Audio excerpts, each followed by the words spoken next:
Thank you very much, Ambassador Birks, James, fellow panelists, dear all. In my short presentation, I will convey bad news. I have difficult things to say to you, things that differ from what other people at the conference have said. If you do not want to hear these things, you can leave the room while I screen an excerpt of a video about an Access to Justice project for sex workers. And before I do that, I would like to acknowledge the contribution of my co-authors, Julia Greenberg from the Fremont Center and Susan Timberlake of UNAIDS.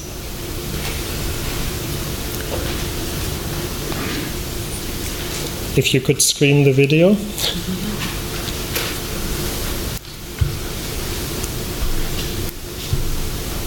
Nope.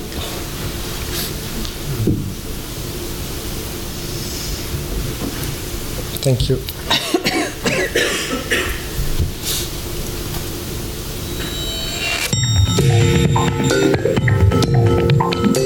As a sex worker in South Africa, we've been stigmatized, criticized, and criminalized. Clients, pimps, police do whatever they like with sex workers without being punished. We're being targeted, even though we are the victims. If sex workers don't have access to legal assistance, sex work will still be vulnerable. They will stay criminalized.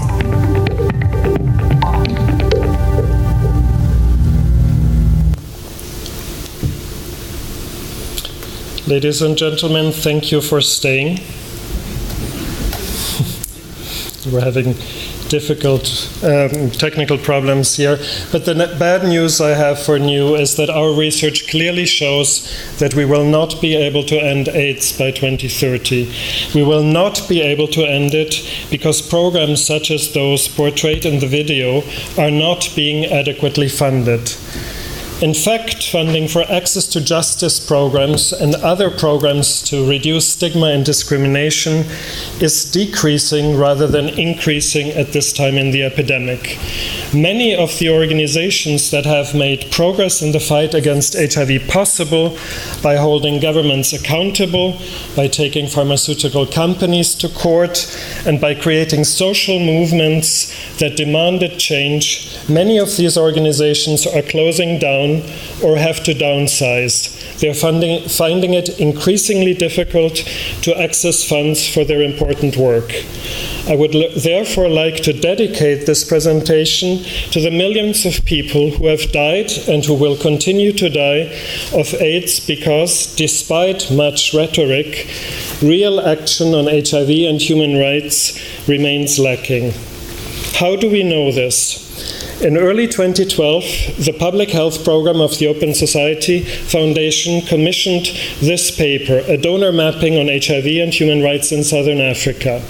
It showed that organizations doing the brunt of HIV and human rights work in the region were finding it increasingly difficult to raise resources for their work. We released the report in early 2013 and updated it earlier this year. More recently even, because it appeared that funding for work on HIV and human rights was shrinking not only in Southern Africa but also in other parts of the world, we joined an effort by UNAIDS and the Ford Foundation to analyze donor trends on HIV and human rights globally. The results are extremely worrying. Now, what did we do? We sent a survey to 265 organizations doing work on HIV and human rights worldwide. In addition, we interviewed donors, implementers, policymakers, and advocates to gain a deeper understanding of what the organizations experience.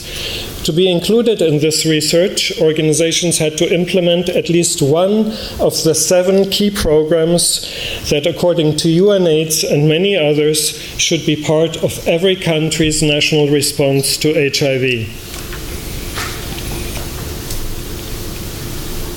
These programs are programs to reduce stigma and discrimination, HIV-related legal services, monitoring and reforming laws, regulation, and policies relating to HIV, legal literacy, sensitization of lawmakers and law enforcement agents, such as work that was presented yesterday on working with police in a report released by the Open Society Foundation, training for healthcare providers, and programs to reduce discrimination, violence, and problematic laws experienced by women. These programs are an important component of the so-called critical enablers, activities that are necessary to support the effectiveness and efficiency of basic HIV programs.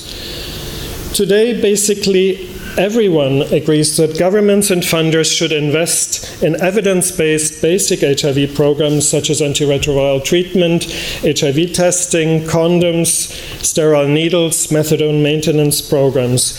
In addition, they should invest in critical enablers, which are essential to overcome barriers to access to, uptake of, and retention in these programs. Now, what did we find in our research? 123 organizations responded to the survey for a 46% response rate. Of these, a large majority, 59%, reported that their funding decreased in recent years. Only 17% reported an increase in funding. Survey respondents in middle-income countries were most likely to report decreases in funding. In follow-up interviews, many organizations confirmed that they had suffered significant cuts of up to 75% in funding and had to downsize. Some of the organizations we worked with for many years to implement programs on HIV and human rights in countries such as Zambia had to close down. Other worrisome results included the following. Domestic funding is the only sector of HIV funding that grew in 2012. But in the vast majority of organizations undertaking human rights work, 70% of survey respondents, 70% of these do not access domestic funds. In fact, it is highly unlikely that this will change in the future. Indeed, it is unrealistic to assume that governments will fund human rights work that challenges government policies that stand in the way of an effective response to HIV. Second, many countries have moved away from low-income to middle-income status and won't be able to access global fund funding in the future. This makes civil society organizations in these countries even more dependent on domestic funding, but funding that, as I said, is unlikely to be forthcoming for human rights work. Third, the Global Fund has set maximum country allocations. For many of these countries, this results in a reduction in funding. And this makes competition for these funds between basic biomedical services and critical enablers, including human rights programs, even more fierce. Fourth, the Global Fund strategy includes, as one of its 5 strategic objectives, promoting and protecting human rights. However, country-owned and driven proposals often do not include access to justice and other programs to reduce stigma and discrimination. Fifth, survey respondents are accessing funds from bilateral donors, private philanthropic agencies, and UN agencies. However, the funding priorities of many of these are shifting away from AIDS to other subjects, such as sexual and reproductive health and rights. Overall, based on existing data,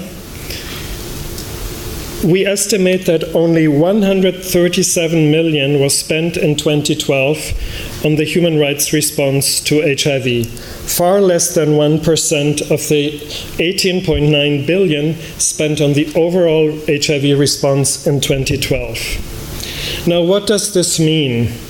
Everyone here at the conference acknowledges that the AIDS epidemic or that the AIDS response is at a critical juncture.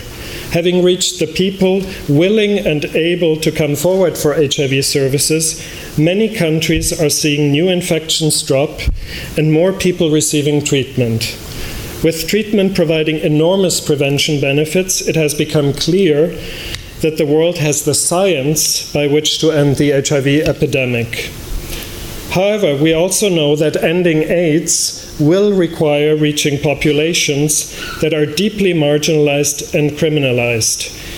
Reaching these populations requires work to overcome legal and social barriers and empower affected communities, such as done by this paralegal in a program in Uganda.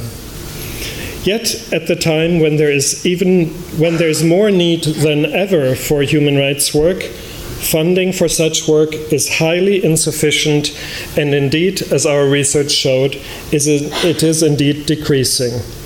I repeat, under these circumstances, we will not be able to end the AIDS epidemic by 2030.